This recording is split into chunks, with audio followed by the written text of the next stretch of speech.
সূরা আল মোমেন, মক্কায় অবতীর্ণ। আয়াত ৮৫, রুকু ৯। বিসমিল্লাহির রহমানির রহিম। হামিম। আল্লাহ তাআলার কাছ থেকে এই গ্রন্থের অবতরণ। তিনি পরাক্রমশালী, সর্বজ্ঞ। তিনি মানুষের গুনাহ মাফ করেন, তাওবা কবুল করেন। অপরাধীদের শাস্তি দানে তিনি কঠোর। তিনি বিপুল প্রভাব প্রতিপত্তির মালিক। তিনি ছাড়া আর কোনো মাবুদ নেই। তার দিকেই সবার প্রত্যাবর্তন স্থল ফিরে যেতে হবে। হে নবী, আল্লাহ তাআলার অবতীর্ণ এই আয়াতসমূহ নিয়ে শুধু তারাই বিতর্কে লিপ্ত হয় যারা কুফরি করে। মনে রেখো, শহরে বন্দরে তাদের বিচরণ যেন কোনো দিনই তোমাকে প্রতারিত করতে না পারে। তাদের আগে নূহের জাতি সে জামানার নবীকে মিথ্যা সাব্যস্ত করেছিল। আবার তাদের পর অন্যান্য দলও নবীদের অস্বীকার করেছে। প্রত্যেক জাতি তাদের নবীদের পাকড়াও করার জন্যে তাদের বিরুদ্ধে অভিসন্ধি এঁটেছিল এবং সত্যকে ব্যর্থ করে দেওয়ার জন্যে তারা অন্যায়ভাবে যুক্তিতর্কে লিপ্ত হয়েছিল। পরিণামে আমিও তাদের পাকড়াও করেছি। চেয়ে দেখো কেমন ভীতিকর ছিল আমার আযাব। এভাবেই কাফেরদের উপর তোমার মালিকের বাণী সত্য প্রমাণিত হলো যে এরা সত্যি সত্যি জাহান্নামী। যেসব ফেরেশতা আল্লাহ তাআলার আরশ বহন করে চলেছে এবং যারা এর চারিদিকে কর্তব্যরত রয়েছে, তারা নিজেদের মালিকের পবিত্রতা ও মহিমা ঘোষণা করছে। তারা তাঁর উপর ঈমান রাখে। তারা এই বলে ঈমানদারদের মাগফিরাতের জন্য দোয়া করে, হে আমাদের রব, তুমি তোমার অনুগ্রহ ও জ্ঞানসহ সব কিছুর উপর ছেয়ে আছো। সুতরাং সেসব লোককে তুমি ক্ষমা করে দাও যারা তওবা করে এবং যারা তোমার পথ অনুসরণ করে। তুমি তাদের জাহান্নামের আযাব থেকে বাঁচাও। হে আমাদের রব, তুমি তাদের সেই স্থায়ী জান্নাতে প্রবেশ করাও যার প্রতিশ্রুতি তুমি তাদের দিয়েছ। তাদের পিতামাতা, তাদের স্বামী স্ত্রী ও তাদের সন্তান সন্ততির মধ্যে যারা নেক কাজ করেছে তাদেরও তুমি জান্নাতে প্রবেশ করাও। নিশ্চয়ই তুমি পরাক্রমশালী, প্রজ্ঞাময়। তুমি কিয়ামতের দিন তাদের দুঃখ কষ্ট থেকে রক্ষা করো। সেদিন তুমি যাকেই দুঃখ কষ্ট থেকে বাঁচিয়ে দেবে তাকে তুমি বড় বেশি দয়া করবে, আর এটাই হবে সেদিনের সবচাইতে বড় সাফল্য। নিঃসন্দেহে যারা কুফরি করেছে তাদের জন্য ঘোষণা হবে, আজ তোমাদের নিজেদের প্রতি তোমাদের যে রোষ তার চাইতে আল্লাহ তাআলার রোষ আরো বেশি, বিশেষ করে যখন তোমাদের ঈমানের দিকে ডাকা হচ্ছিল আর তোমরা তা অস্বীকার করছিলে। তারা বলবে, হে আমাদের রব, তুমি তো দুবার আমাদের মৃত্যু দিলে, আবার দুবার জীবনও দিলে। আমরা আমাদের অপরাধ স্বীকার করেছি। আমাদের জন্যে এখান থেকে বেরিয়ে যাওয়ার কোনো রাস্তা আছে কি? তাদের বলা হবে, তোমাদের এ শাস্তি তো এই জন্যে যে যখন তোমাদের এক আল্লাহর দিকে ডাকা হতো তখন তোমরা তা অস্বীকার করতে, যখন তার সাথে শরীক করা হতো তখন তোমরা তা মেনে নিতে। আজ সর্বময় সিদ্ধান্তের মালিক হচ্ছেন আল্লাহ তাআলা। তিনি সর্বোচ্চ, তিনি মহান। তিনি আল্লাহ তাআলা যিনি তোমাদের তার কুদরতের নিদর্শন সমূহ দেখান এবং আসমান থেকে তিনি তোমাদের জন্য রিজেক পাঠান। আসলে এই থেকে তারাই শিক্ষা গ্রহণ করে যারা আল্লাহ তাআলার দিকে নিবিষ্ট হয়। হে মুসলমানরা, তোমরা তোমাদের দিনকে একনিষ্ঠভাবে আল্লাহ তাআলার জন্যে নিবেদিত করে শুধু তাকেই ডাকো, যদিও কাফেররা এটা পছন্দ করে না। তিনি সুউচ্চ মর্যাদার অধিকারী, আরশের মহান অধিপতি। তিনি তাঁর বান্দাদের মধ্য থেকে যার উপর ইচ্ছা তাঁর আদেশসহ তার উপর ওহী পাঠান, যাতে করে সে রসুল আল্লাহর সাথে সাক্ষাৎ লাভের দিনটির ব্যাপারে বান্দাদের সাবধান করে দিতে পারে। সেদিন মানুষ হাসর ময়দানে বেরিয়ে পড়বে। তাদের কোনো কিছুই আল্লাহ তাআলার কাছ থেকে গোপন থাকবে না। বলা হবে, আজ সর্বময় রাজত্ব ও কর্তৃত্ব কার জন্যে? জবাব আসবে, প্রবল পরাক্রমশালী এক আল্লাহ তাআলার জন্যে। আজ প্রত্যেক মানুষকে সেই পরিমাণ প্রতিফলই দেয়া হবে যে পরিমাণ সে দুনিয়ায় অর্জন করে এসেছে। আজ কারো প্রতি কোনো রকম অবিচার হবে না। অবশ্যই আল্লাহ তাআলা দ্রুত হিসাব গ্রহণে তৎপর। হে নবী, তুমি তাদের আসন্ন কিয়ামতের দিন সম্পর্কে সতর্ক করে দাও, যখন কষ্টে তাদের প্রাণ কণ্ঠাগত হবে, চারদিক থেকে দম বন্ধ হবার উপক্রম হবে। সেদিন জালিমদের আসলেই কোনো বন্ধু থাকবে না এমন কোনো সুপারিশকারী যার সুপারিশ তখন গ্রাহ্য করা হবে। তিনি চোখের খেয়ানত সম্পর্কে যেমন জানেন, তেমনি জানেন যা কিছু মানুষের মন গোপন করে রাখে সে সব কিছু।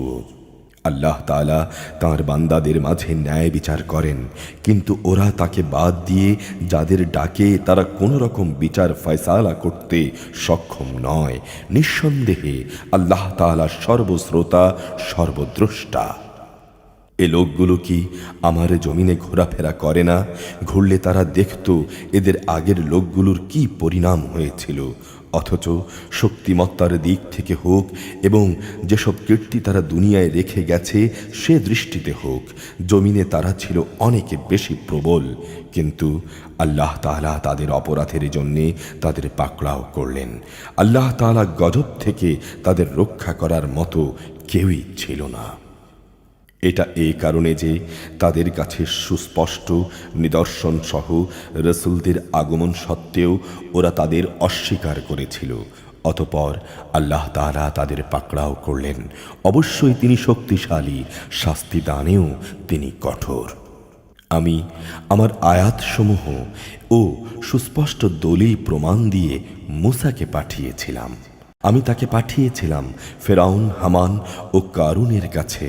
ওরা বলল, এ তো হচ্ছে এক চরম মিথ্যাবাদী জাদুকর।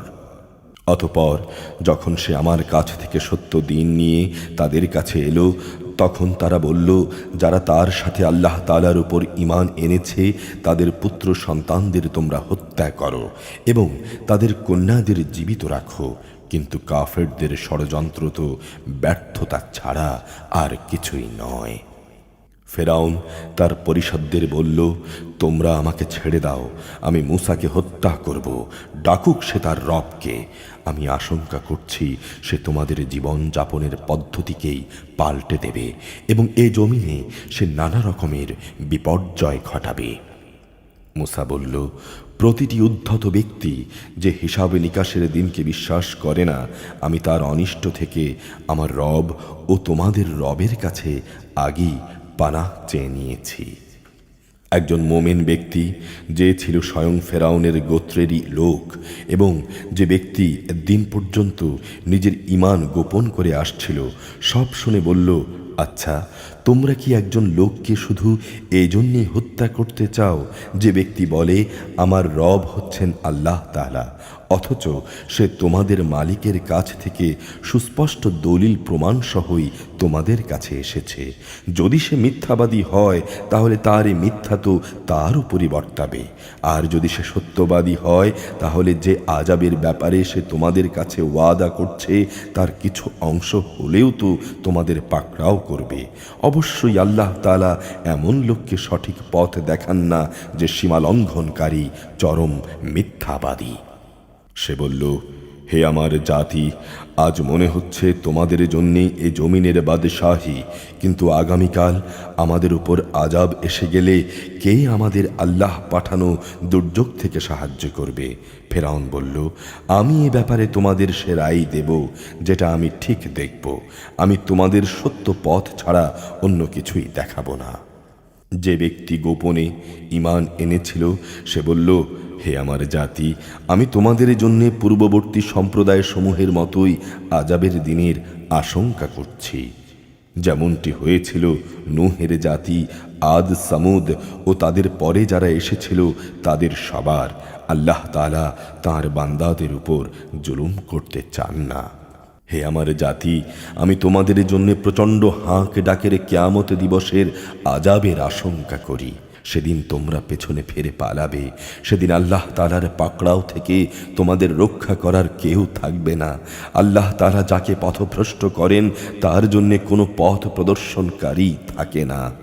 এর আগে তোমাদের কাছে নবী ইউসুফ সুস্পষ্ট কিছু নিদর্শন নিয়ে এসেছিল, কিন্তু সে যে বিধান নিয়ে তোমাদের কাছে এসেছে তোমরা তাতে শুধু সন্দেহই পোষণ করেছ। এমনকি যখন সে মরে গেল তখন তোমরা এও বলতে শুরু করলে যে আল্লাহ তাআলা তারপর আর কখনো কোনো রসুল পাঠাবেন না। মূলত আল্লাহ তাআলা এভাবেই নানা বিভ্রান্তিতে ফেলে সীমা লঙ্ঘনকারী ও সংশয়বাদীদের পথভ্রষ্ট করেন। যারা তাদের নিজেদের কাছে আসা দলিলে প্রমাণ না থাকা সত্ত্বেও আল্লাহ তাআলার আয়াতসমূহ নিয়ে বিতণ্ডায় লিপ্ত হয়, তাদের এ আচরণ আল্লাহ তাআলা ও ঈমানদারদের কাছে খুবই অসন্তোষজনক। আল্লাহ তাআলা এভাবেই প্রতিটি অহংকারী ও স্বৈরাচারী ব্যক্তির হৃদয়ের উপর মোহর মেরে দেন। ফেরাউন একদিন তার উজির হামানকে বলল, হে হামান, আমার জন্য তুমি একটি সুউচ্চ প্রাসাদ নির্মাণ করো, যাতে করে আমি আকাশে চড়ার কিছু একটা অবলম্বন পেতে পারি। আকাশে চড়ার অবলম্বন এমন হবে যেন আমি মুসার মাবুদকে দেখে আসতে পারি। অবশ্য আমি তো তাকে মিথ্যাবাদী মনে করি। এভাবেই ফেরাউনের কাছে তার এ নিকৃষ্ট কাজকে শোভনীয় বানিয়ে দেয়া হলো এবং তাকে এর দ্বারা সত্য থেকে নিবৃত্ত করা হলো। মূলত ফেরাউনের ষড়যন্ত্র ধ্বংস ছাড়া আর কিছু নয়।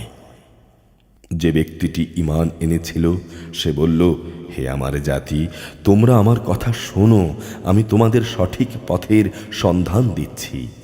হে আমার জাতি, অবশ্যই তোমাদের এ জীবন মাত্র কয়েকদিনের উপভোগের বস্তু মাত্র। নিঃসন্দেহে আখিরাত হচ্ছে মোমেনদের স্থায়ী নিবাস। যে ব্যক্তি কোনো মন্দ কাজ করবে তাকে সে কাজের পরিমাণের চাইতে বেশি প্রতিফল দেয়া হবে না।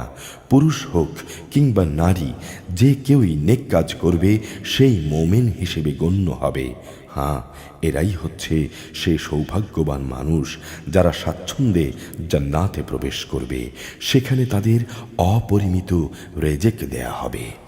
হে আমার জাতি, এ কি আশ্চর্য!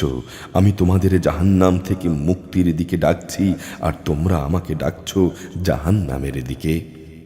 তোমরা আমাকে ডাকছো যেন আমি আল্লাহ তাআলাকে অস্বীকার করি এবং তার সাথে অন্য কাউকে শরীক করি, যার সমর্থনে আমার কাছে কোনো জ্ঞান নেই।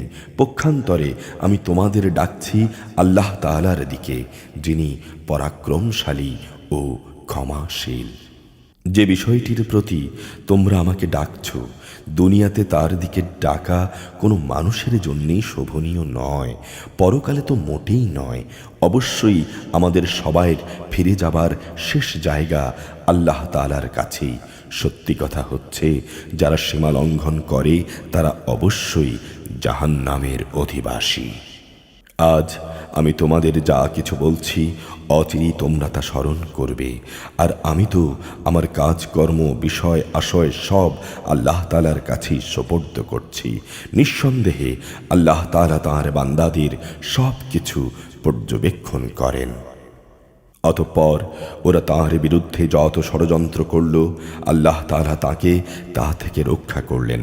অপরদিকে একটা কঠিন শাস্তি এসে ফেরাউন সম্প্রদায়কে গ্রাস করে নিল। জাহান্নামের আগুন, যার সামনে তাদের সকাল সন্ধ্যায় হাজির করা হবে। আর যেদিন কিয়ামত ঘটবে সেদিন ফেরেশতাদের বলা হবে, ফেরাউনের দলবলকে কঠিন আযাবে নিক্ষেপ করো। যখন এ লোকেরা জাহান্নামে বসে পরস্পর বিতর্কে লিপ্ত হবে, অতঃপর যারা দুর্বল ছিল তারা এমন সব লোকদের বলবে যারা ছিল অহংকারী, আমরা তো দুনিয়ায় তোমাদের অনুসারী ছিলাম, এখন জাহান্নামের আগুনের কিছু অংশ কি তোমরা আমাদের কাছ থেকে নিবারণ করতে পারবে? অহংকারীরা বলবে, কিভাবে তা সম্ভব? আমরা সবাই তো নিশ্চিতভাবে তার ভেতরেই পড়ে আছি। অবশ্যই আল্লাহ তাআলা তাঁর বান্দাদের মাঝে চূড়ান্ত ফয়সালা করে দিয়েছেন। তারপর যারা জাহান্নামে পড়ে থাকবে তারা এখানকার প্রহরীদের বলবে, তোমরা আমাদের জন্যে তোমাদের মালিকের কাছে দোয়া করো, তিনি যেন আমাদের থেকে একদিনের আযাব কম করে দেন। তারা বলবে, এমন কি হয়নি যে তোমাদের কাছে তোমাদের নবীরা সুস্পষ্ট নিদর্শন নিয়ে এসেছিল? তারা বলবে, হ্যাঁ এসেছিল, কিন্তু আমরা তাদের কথা শুনিনি। তারা বলবে, তাহলে তোমাদের দোয়া তোমরা নিজেরাই করো। আর সত্য কথা হচ্ছে, কাফেরদের দোয়া ব্যর্থতা ছাড়া আর কিছুই নয়।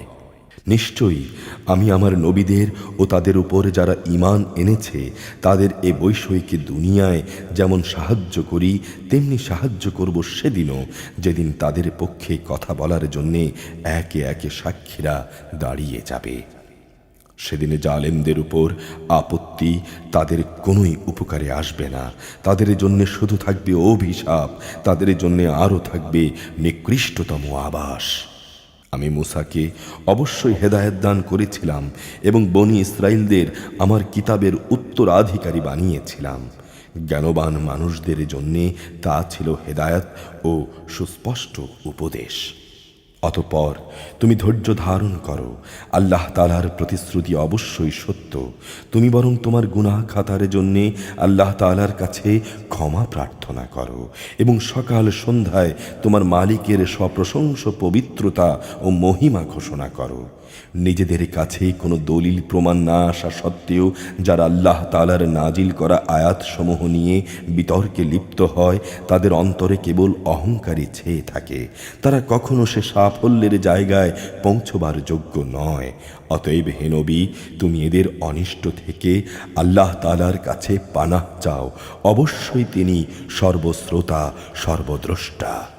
নিঃসন্দেহে আসমান ও জমিন সৃষ্টি করা মানুষকে দ্বিতীয়বার সৃষ্টি করার চাইতে আরো বড় বিষয়, কিন্তু অধিকাংশ মানুষই জানে না। অন্ধ ও চক্ষুষ্মান ব্যক্তি কখনো সমান হয় না। ঠিক তেমনি যারা ঈমান আনে ও নেক আমল করে তারা এবং দুষ্কৃতি পরায়ণ ব্যক্তি কখনো সমান নয়। আসলে তোমাদের কম সংখ্যক লোকই আমার হেদায়েত থেকে উপদেশ গ্রহণ করে। অবশ্যই কিয়ামত আসবে, এতে বিন্দু মাত্র সন্দেহ নেই, কিন্তু অধিকাংশ লোকই এই অমোঘ সত্যে বিশ্বাস করে না। তোমাদের রব বলেন, তোমরা আমাকে ডাকো, আমি তোমাদের ডাকে সাড়া দেব। নিঃসন্দেহে যারা অহংকারের কারণে আমার ইবাদত থেকে নাফরমানি করে, অচিরেই তারা অপমানিত ও লাঞ্ছিত হয়ে জাহান্নামে প্রবেশ করবে। আল্লাহ তাআলা যিনি তোমাদের জন্য রাত বানিয়েছেন যেন তোমরা তাতে বিশ্রাম নিতে পারো, এবং দিনকে পর্যবেক্ষণকারী আলোকোজ্জ্বল করেছেন, নিশ্চয়ই আল্লাহ তাআলা মানুষের প্রতি সবিশেষ অনুগ্রহশীল। কিন্তু অধিকাংশ মানুষই এই জন্যে তাঁর কৃতজ্ঞতা আদায় করে না। এ হচ্ছেন আল্লাহ তাআলা তোমাদের রব, প্রত্যেকটি জিনিসের একক স্রষ্টা। তিনি ব্যতীত অন্য কোনো মাবুদ নেই। অতঃপর তোমাদের কোথায় কোথায় ঠোকর খাওয়ানো হচ্ছে? বিভিন্ন যুগে যারা আল্লাহ তাআলার আয়াত অস্বীকার করেছে তাদেরও এভাবে দাঁড়ে দাঁড়ে ঠোকর খাওয়ানো হয়েছিল। আল্লাহ তাআলা তোমাদের জন্য ভূমিকে বাস উপযোগী বানিয়ে দিয়েছেন, আসমানকে বানিয়েছেন ছাদ। তিনি তোমাদের আকৃতি গঠন করেছেন, তোমাদের আকৃতিকে তিনি সুন্দর করে গঠন করেছেন এবং ভালো ভালো জিনিস থেকে তোমাদের রেজেক দান করেছেন। এই হচ্ছেন আল্লাহ তাআলা, তিনি তোমাদের রব। কত মহান বিশ্বজাহানের প্রতিপালক আল্লাহ তাআলা। তিনি চিরঞ্জীব, তিনি ছাড়া আর কোনো মাবুদ নেই। অতএব একান্ত নিষ্ঠাবান হয়ে তোমরা তাঁর ইবাদত করো। সব তারিফ সৃষ্টিকুলের রব আল্লাহ তাআলার জন্যে। হে নবী, তুমি বলো, আমাকে নিষেধ করা হয়েছে যেন আমি তাদের ইবাদত না করি যাদের তোমরা আল্লাহ তাআলার বদলে ডাকো, বিশেষ করে যখন আমার কাছে আমার মালিকের কাছ থেকে সুস্পষ্ট নিদর্শন সমূহ এসে গেছে। আমাকে আদেশ দেয়া হয়েছে আমি যেন সৃষ্টিকুলের মালিক আল্লাহ তাআলার অনুগত বান্দা হয়ে যাই। তিনি আল্লাহ তাআলা যিনি তোমাদের মাটি থেকে পয়দা করেছেন, অতপর শুক্রবিন্দু থেকে, তারপর জমাট রক্ত থেকে বানিয়ে, অতপর তোমাদের শিশু হিসেবে বের করে আনেন। তারপর তোমরা যৌবন প্রাপ্ত হও, এক সময় তোমরা উপনীত হও বার্ধক্যে, তোমাদের কাউকে আবার আগেই মৃত্যু দেয়া হয়। এসব প্রক্রিয়া এজন্যই রাখা হয়েছে যেন তোমরা সবাই তোমাদের জন্য নির্দিষ্ট করে রাখা নির্দিষ্ট সময়ে পৌঁছতে পারো এবং আশা করা যায় তোমরা বুঝতে পারবে। তিনিই আল্লাহ তাআলা যিনি তোমাদের জীবন দান করেন, তিনি তোমাদের মৃত্যু ঘটান। তিনি যখন কোনো কিছু করার সিদ্ধান্ত করেন তখন শুধু এইটুকুই বলেন, হও, অতঃপর তা হয়ে যায়। হে নবী, তুমি কি ওদের অবস্থার দিকে তাকিয়ে দেখনি যারা আল্লাহ তাআলার নাজিল করা আয়াত সম্পর্কে নানা বিতর্কে লিপ্ত হচ্ছে? বলতে পারো ওদের আসলে কোন দিকে ধাবিত করা হচ্ছে? ওরা হচ্ছে সেসব লোক যারা এই কিতাব অস্বীকার করে সেসব কিতাবও যা আমি ইতিপূর্বে নবীদের কাছে পাঠিয়েছিলাম। অতি শীঘ্রই তারা নিজেদের পরিণাম জানতে পারবে। যেদিন ওদের গলদেশে আযাবের বেড়ি ও শেকল থাকবে, সেদিন তাদের টেনে হেঁচড়ে জাহান্নামের দিকে নিয়ে যাওয়া হবে। ফুটন্ত পানিতে তাদের নিক্ষেপ করা হবে, অতঃপর তাদের আগুনে দগ্ধীভূত করা হবে। অতঃপর তাদের বলা হবে, কোথায় আজ তারা যাদের তোমরা আল্লাহ তাআলার সাথে শরীক করতে? আল্লাহ তাআলার বদলে যাদের তোমরা ডাকতে তারা আজ কোথায়?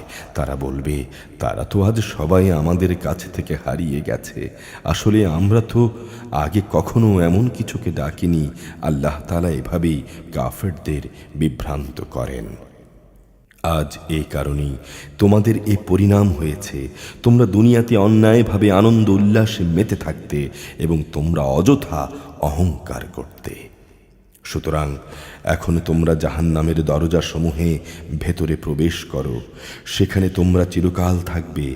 কত নিকৃষ্ট অহংকারীদের এই আবাসস্থল। হে নবী, তুমি ধৈর্য ধারণ করো। আল্লাহ তাআলার ওয়াদা অবশ্যই সত্য।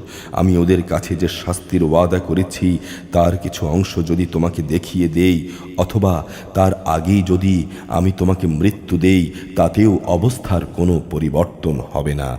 তাদের তো অতঃপর আমার কাছে ফিরে আসতেই হবে। হে মুহাম্মদ, আমি তোমার আগে অনেক রাসূল প্রেরণ করেছি। তাদের কারো কারো ঘটনা আমি তোমাকে শুনিয়েছি। আবার এমনও আছে যে তাদের কথা তোমার কাছে আমি আদৌ বর্ণনাই করিনি।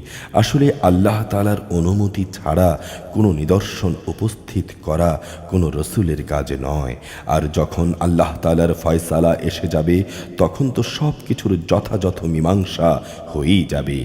আর তখন একমাত্র মিথ্যাশ্রয়ীরাই ক্ষতিগ্রস্ত হবে। আল্লাহ তাআলাই সেই মহান সত্তা যিনি তোমাদের জন্যে চতুষ্পদ জন্তু পয়দা করেছেন যেন তোমরা তার কতেকে জন্তুর উপর আরোহণ করো আর তার মধ্যে কতেকে জন্তুর তোমরা গোশত খাও। তোমাদের জন্যে তাতে আরও বহুবিধ কল্যাণ রয়েছে। তোমরা তার উপর আরোহণ করো, তোমাদের নিজেদের মনের ইচ্ছা ও প্রয়োজনের স্থানে তাদের নিয়ে উপনীত হতে পারো।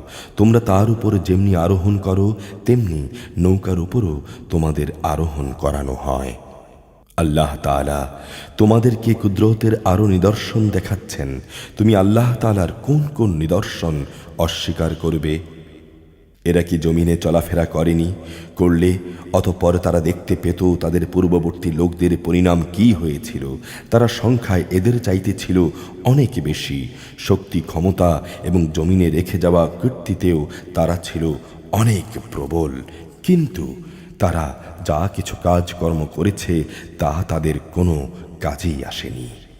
যখন তাদের নবীরা তাদের কাছে সুস্পষ্ট প্রমাণপত্র নিয়ে হাজির হলো, তখন তাদের কাছে জ্ঞানের যা কিছু ছিল তা নিয়ে তারা গর্ব করল এবং দেখতে দেখতে সে আযাব তাদের এসে ঘিরে ফেলল, যা নিয়ে তারা ঠাট্টা বিদ্রূপ করত। অতঃপর তারা যখন সত্যি সত্যি আমার আযাবকে আসতে দেখল তখন বলে উঠল, হ্যাঁ, আমরা এক আল্লাহ তাআলার উপর ঈমান আনলাম। যাদের আমরা আল্লাহ তাআলার সাথে শরীক করতাম তাদের আমরা অস্বীকার করলাম। কিন্তু তারা যখন আমার আযাব দেখল তখন তাদের ঈমান তাদের কোনো উপকারী এলো না। আল্লাহ তাআলার এই নীতি সব সময় তাঁর বান্দাদের মাঝে কার্যকর হয়ে আসছে, আর এখানে কাফেররাই চরমভাবে ক্ষতিগ্রস্ত হয়েছে।